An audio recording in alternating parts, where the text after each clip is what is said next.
Baik, selamat bertemu kembali para mahasiswa yang mengikuti mata kuliah Ekonomi Internasional. Kali ini saya bersama salah satu dosen yang menjadi pengampu mata kuliah Ekonomi Internasional, yaitu Pak Arben. Selamat bertemu Pak Arben. Ya, selamat bertemu. Selamat pagi. Selamat pagi. Ya, kami ucapkan juga selamat pagi, salam sehat selalu atau semangat pagi kepada para mahasiswa. Pertemuan kali ini topik yang akan kami jelaskan adalah tentang pengaruh ekonomi internasional terhadap keseimbangan ekonomi. Ya, ini adalah topik yang kedua, lanjutan dari pertemuan yang lalu, yaitu tentang gambaran umum ekonomi internasional. Baik, silakan Pak Arben. Jadi di sini ada ekonomi internasional, ya, artinya membahas ketergantungan antar negara. Apakah beda artinya ekonomi nasional dengan ekonomi internasional?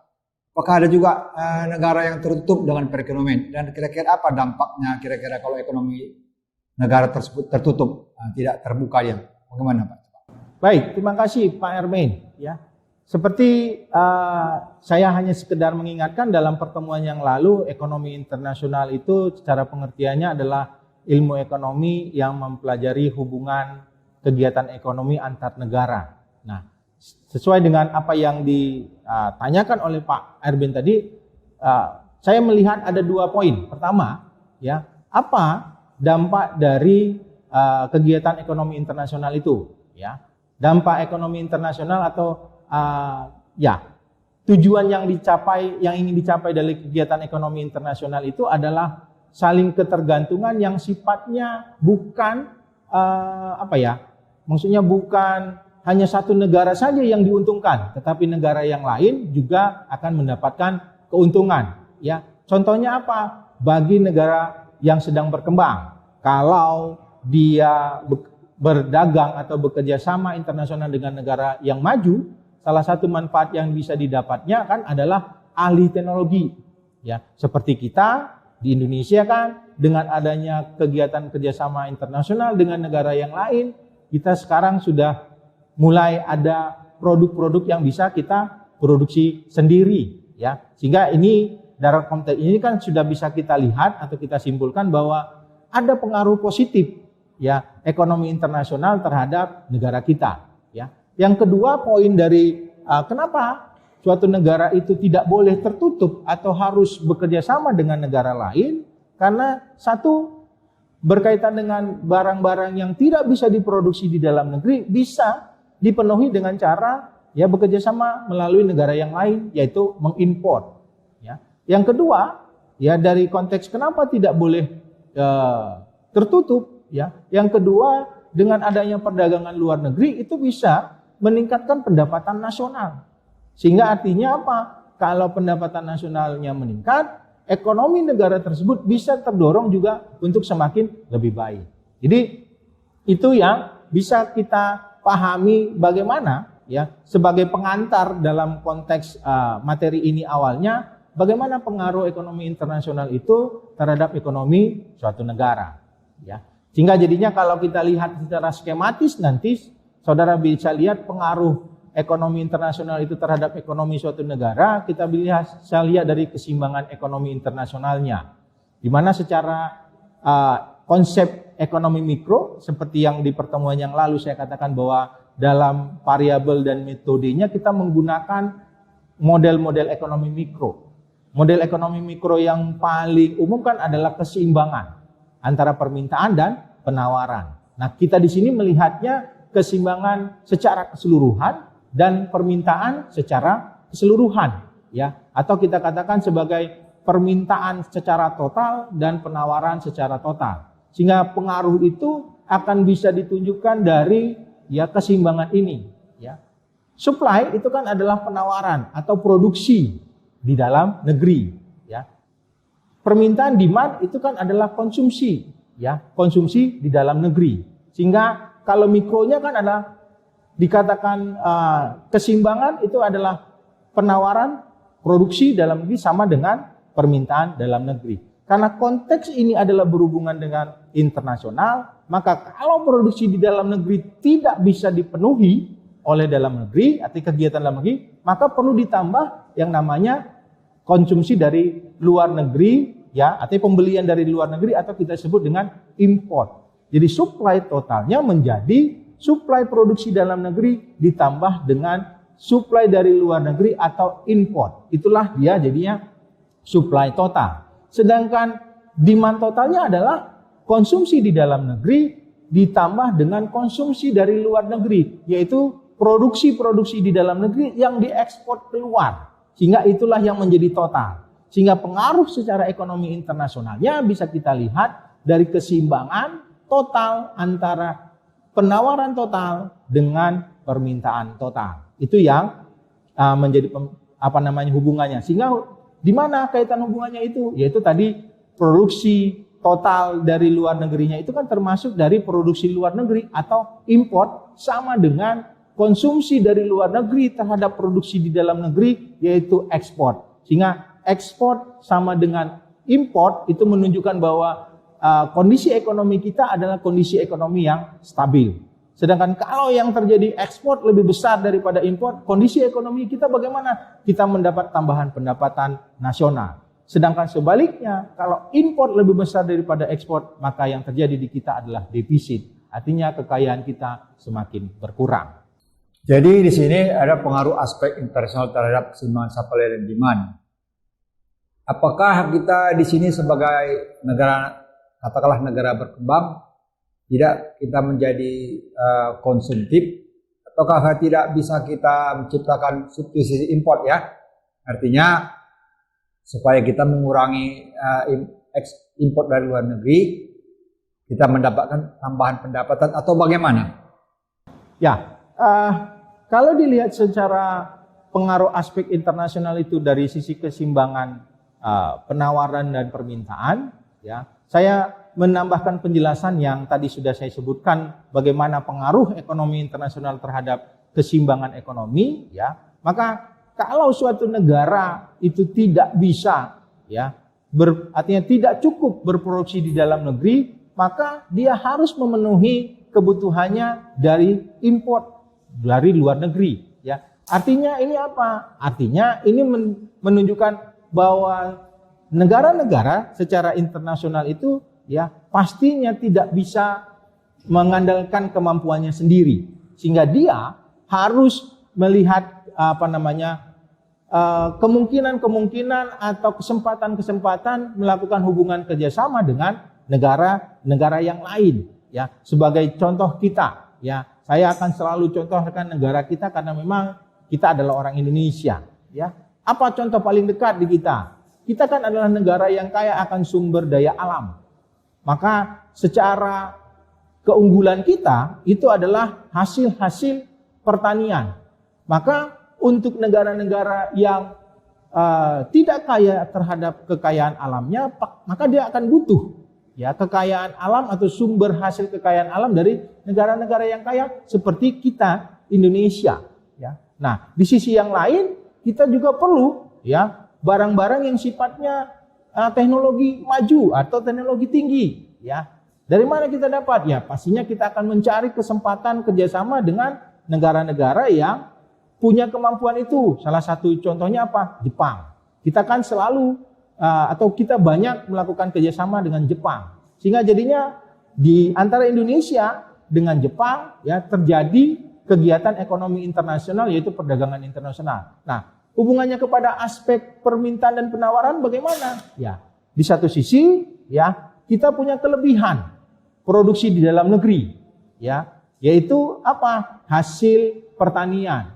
Nah, kelebihan inilah yang akan kita ekspor, ya, kemana? Ke negara-negara yang kekurangan produksi di dalam negerinya atau keterbatasan produksi dalam negerinya, ya. Contohnya di apa? Ya, Jepang tadi, ya. Maka kita Jepang dan Indonesia kita melakukan kerjasama internasionalnya, di mana kita mengekspor hasil-hasil pertanian, Jepangnya mengimpor, ya, hasil-hasil pertanian. Di sisi yang lain, Jepang punya kelebihan produksi, ya, yaitu berkaitan dengan teknologi. Seperti yang kita tahu sendiri, ya, yaitu kita masih banyak mengekspor barang-barang dari Jepang, khususnya seperti mobil. Ya karena apa? Karena produksi di dalam negeri kita masih belum bisa memenuhi permintaan di dalam negeri. Sehingga pengaruh kepada ekonomi internasionalnya bagaimana aspeknya? Dari sisi supply, kelebihan produksi di dalam negeri Jepang itu diekspor ke negara kita, ya. Dan kita dari sisi produksi dalam negeri yang terbatas, kita jadinya melakukan import dari negara Jepang. Itu yang menjadi konteks bagaimana kita melihat pengaruh aspek internasional terhadap keseimbangan penawaran dan permintaan. Ya.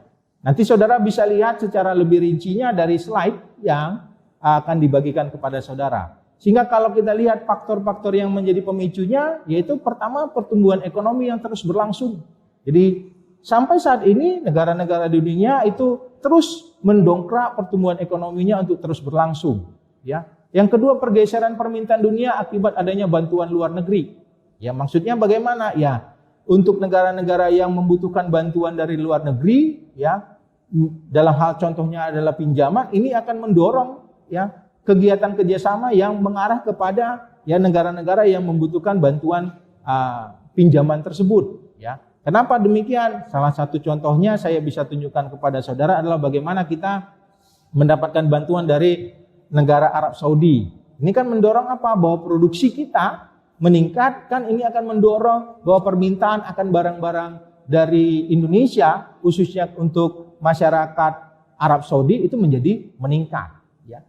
Yang ketiga pembayaran rampasan perang. Ya, ini untuk beberapa kasus di beberapa waktu tahun yang lalu yang memang itu masih ada. Tapi sekarang kan kita tidak lihat adanya perang yang betul-betul antar negara seperti pada Perang Dunia Pertama maupun pada Perang Dunia yang kedua. Yang berikutnya transfer pendapatan, yang selanjutnya adalah penerapan tarif. Ya, ini yang jelas akan faktor memicu permintaan dan penawaran. Kenapa penerapan tarif yaitu pajak dan cukai? Ya kalau pada suatu negara ya dia menaikkan tarif pajak atau cukainya itu kan bisa menghambat barang-barang impor menjadi sedikit. Kenapa? Karena nanti barang-barang impor itu menjadi mahal di dalam negara yang menaikkan pajaknya. Sehingga membuat apa? Permintaan akan barang impor menjadi berkurang. Dan yang terakhir adalah pemberian subsidi ekspor. Ya, kalau subsidi ekspor ini kepentingannya adalah untuk mendorong produksi di dalam negeri agar dijual keluar. Ya, tujuannya apa? Untuk meningkatkan pendapatan nasional. Ya. Selanjutnya Pak. Jadi di sini ada artinya poin di situ menyatakan semakin besar perubahan ekspor dikurang impor ya, semakin besar pula pengaruh ekonomi internasional. Jadi bagaimana itu kaitannya dengan itu dikatakan itu ekonomi itu negara tersebut semakin terbuka? Tolong mohon dijelaskan. Baik. Nah, kalau kita lihat pada subtopik berikutnya itu adalah bagaimana pengaruh aspek internasional terhadap pendapatan nasional. Ya, saya berasumsi bahwa saudara mahasiswa sudah mendapatkan dasar ilmu ekonomi makronya, ya. Itu yang saya ingatkan terlebih dahulu. Nah, kita melihat pengaruh aspek internasional terhadap pendapatan nasional ini tidak lepas dalam konteks menghitung pendapatan nasional secara umum. Bagaimana menghitung pendapatan secara nasional umumnya? Yaitu GDP atau pendapatan nasional itu sama dengan konsumsi ditambah investasi, ditambah pengeluaran pemerintah, ditambah ekspor dikurangkan dengan impor. Jadi kalau kita pecah dulu dalam konteks ya ekonomi makronya, bahwa yang pertama itu kan dikatakan ekonomi dua sektor, ya, yaitu masih ekonomi yang tertutup. Kenapa? Ekonomi yang tertutup, ya, ekonomi yang sifatnya hanya produksi di dalam negeri dan konsumsi dalam negeri, yaitu antara produsen dan rumah tangga. Itu dua sektornya. Itu kita lihat dalam konteks di mana? Yaitu pendapatan nasional sama dengan konsumsi ditambah investasi. Nah, bertumbuh ekonomi, berkembang ekonomi, maka perlu ada peran-peran yang lain untuk mendorong ekonomi ini semakin berkembang, yaitu pendapatan nasional atau ekonomi semakin berkembang. Nah, konteks berikutnya kita lihat dalam sektor atau ekonomi dalam bentuk tiga sektor. Apa ekonomi tiga sektor itu? yang tadi adalah rumah tangga, konsumen, dan perusahaan ditambah dengan pemerintah, ya. Sehingga jadinya secara konsep ya perumusannya tadi menjadi pendapatan nasional sama dengan konsumsi tambah investasi tambah dengan pengeluaran pemerintah atau government expenditure atau G. Nah, ini masih bentuknya adalah tertutup sektor ekonominya. Kenapa? Karena kegiatan ekonomi itu masih berada di dalam satu negara. Nah, kalau kegiatan ekonomi di dalam negara ini semakin berkembang, seperti yang saya katakan tadi, produksi di dalam negerinya sudah bisa ya memenuhi kebutuhan di dalam negeri, atau sebaliknya ada kebutuhan di dalam negeri yang tidak bisa dipenuhi dari luar negeri, maka negara tersebut mau tidak mau harus membuka ekonominya. Itulah yang kita katakan kepada ekonomi 4 sektor. Yaitu apa? Kegiatan, artinya adanya kegiatan perdagangan luar negeri. Dalam konteks menghitung pendapatan nasionalnya, itu yang di awal tadi saya katakan, yaitu pendapatan nasional sama dengan konsumsi, tambah investasi, tambah pengeluaran pemerintah, ditambah ekspor dan impor. Nah, adanya kegiatan inilah menunjukkan bahwa ekonomi suatu negara itu sudah terbuka. Ya, artinya apa? Artinya dia sudah, ekonomi negara tersebut sudah membuka adanya masuknya barang-barang dari luar negeri atau yang kita katakan sebagai import, dan adanya barang-barang dari dalam negeri yang dikirim ke luar negeri atau yang kita katakan sebagai ekspor. Sehingga jadinya dampak atau aspek dari ekonomi internasional terhadap pendapatan nasional ini cukup jelas kita bisa lihat. Jadi dalam konteks apa? Kalau kegiatan ekonomi itu hanya tertutup, pastinya ekonominya tidak begitu berkembang dengan pesat. Kalau dia buka ekonominya, ya dengan adanya perdagangan internasional, pastinya kegiatan ekonominya akan bisa bertumbuh dengan pesat. Ya, kenapa? Karena salah satu yang paling utama atau yang paling menguntungkan itu adalah produksi di dalam negerinya bisa ya dipasarkan kepada luar negeri. Ya. Demikian Pak penjelasannya. Di sini dijelaskan bahwa perdagangan pasar itu tergantung pada perusahaan itu sendiri ya. Jadi bagaimana kira-kira rincinya, detailnya itu tergantung pada perusahaan itu sendiri. Baik, dalam pertemuan sebelumnya saya katakan konteks kita membahas ekonomi, dalam pembahasan ekonomi internasional ini ada variabel dan metode yang kita gunakan. Variabel yang kita gunakan itu terdiri dari variabel yang berhubungan dengan ekonomi mikro, dan variabel yang kedua yang kita gunakan itu berkaitan dengan variabel ekonomi makro. Sedangkan metodenya juga kita menggunakan analisis berkaitan dengan analisis mikro maupun analisis secara makro. Di mana analisis secara mikronya kita berkaitan kepada keseimbangan antara permintaan dan penawaran, dan dari sisi makronya kita berbicara tentang kegiatan ekonomi itu secara keseluruhan. Itu berhubungan dengan nilai tukar, berhubungan dengan kegiatan pasar, maupun berhubungan secara penggunaan faktor produksi dan tingkat pengangguran. Nah, jadi konteks dalam pengaruh aspek ekonomi internasional terhadap aspek mikroekonomi itu bisa kita lihat dalam konteks bagaimana pertama kegiatan produksi di dalam negeri ya sebagai hubungan kepada konteks ya permintaan dan penawaran terhadap sumber daya ya. Jadi kalau kita gunakan dalam konteks perusahaan, maka dalam produksinya dia membutuhkan faktor produksi, maka ukurannya adalah harga dikalikan kuantitas faktor produksi. Itu yang menjadi ukuran atau menilai ya bagaimana tingkat produksi ya, jumlah tingkat produksi yang bisa dihasilkan terhadap biaya nanti yang dikeluarkan. Artinya apa?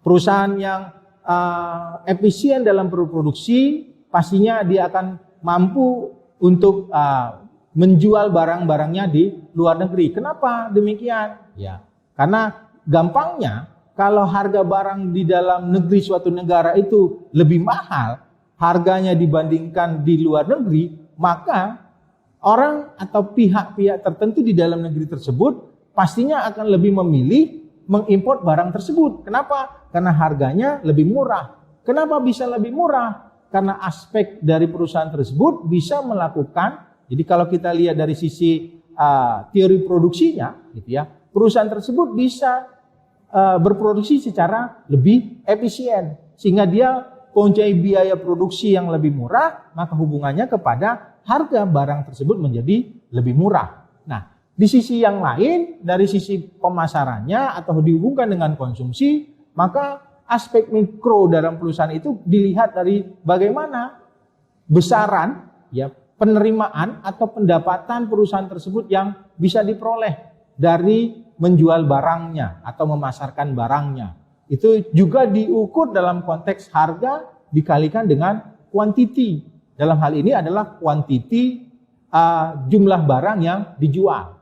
Sehingga kalau kita lihat secara kedua-duanya ini, maka tetap akan dikaitkan dengan ya valuta asing. Di sanalah hubungannya kepada aspek internasionalnya. Jadi kalau setelah diukur kepada aspek valuta asingnya, ya seperti yang saya sebutkan tadi, produksi di dalam negeri itu lebih murah dibandingkan di luar negeri, maka akan ada permintaan produksi di dalam negeri terhadap negara yang lain, maka kita akan melakukan ekspor. Dan sebaliknya, kalau permintaan ya akan memunculkan permintaan di dalam negeri atau import akibat dari adanya kesenjangan harga pasar di dalam negeri yang jauh lebih mahal dibandingkan harga yang di luar negeri, sehingga konteks ini menjadi import. Nah, aspek inilah yang dilihat secara aspek mikro perusahaan, sehingga jadinya hal yang dilihat adalah berhubungan dengan seberapa besar biaya produksi yang dikeluarkan atau yang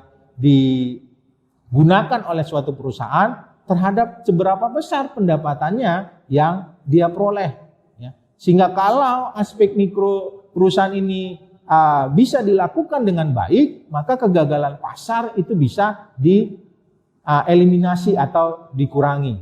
Sehingga bidang-bidang penelitian yang nanti menjadi perlu kita dalami atau saudara mahasiswa perlu dalami adalah pertama berkaitan dengan keseimbangan umum, kemudian keadaan pasar dalam informasi asimetris, artinya tidak merupakan bukan pasar yang sempurna, ya. Kemudian pilihan dalam situasi dalam ketidakpastian, ya, itu di mikro ya. Dan yang terakhir adalah berbagai aplikasi ekonomi dari teori permainan. Ini yang menjadi konteks yang perlu kita pahami atau saudara perlu pahami berkaitan dengan ya bagaimana aspek mikro perusahaan terhadap aspek ekonomi internasionalnya. Jadi nanti saudara bisa lihat pada gambar ya bagaimana aspek perdagangan internasional itu akan mendorong harga keseimbangan di dalam negerinya itu akan berubah. Ya, apakah dia akan menjadi naik atau dia akan menjadi turun. Ya, yang pastinya aspek perdagangan internasional itu akan mendorong harga di dalam negeri akan ikut naik. Kenapa? Salah satu faktornya yang saya sebutkan tadi, karena permintaan ya dari luar negeri yang begitu besar akibat dari harga barang di luar negeri lebih mahal di dalam negeri yang lebih murah, maka ini mendorong permintaan akan barang di dalam negeri itu menjadi meningkat, yaitu mendorong barang untuk diekspor ya. Artinya kegiatan produksinya bukan untuk memenuhi produksi di dalam negeri, tetapi untuk memenuhi ekspor. Ini kan membuat jumlah barang di dalam negeri menjadi terbatas. Secara konsep teori ekonomi mikro bagaimana? Ini akan mendorong kelangkaan. Kelangkaan berdampak kepada mana? Berdampak kepada harga-harga menjadi lebih mahal. Ya, itu dia kalau kita lihat dalam konteks bagaimana aspek internasional kalau kita lihat pengaruhnya terhadap mikro perusahaan. Jadi ini pemaparan dan penjelasan materi yang kedua. Ya. Jadi untuk lebih jelas, lebih lengkap pemahaman saudara terhadap pemaparan yang kami sampaikan, kami sarankan saudara mahasiswa membaca materinya kembali dan membaca pustaka berkaitan dengan referensi yang sudah kami sampaikan di RPS. Jadi demikian penyampaian dan penjelasan materi pada materi yang kedua ini, yaitu pengaruh ekonomi internasional terhadap keseimbangan ekonomi internasional. Terima kasih, sampai bertemu kembali.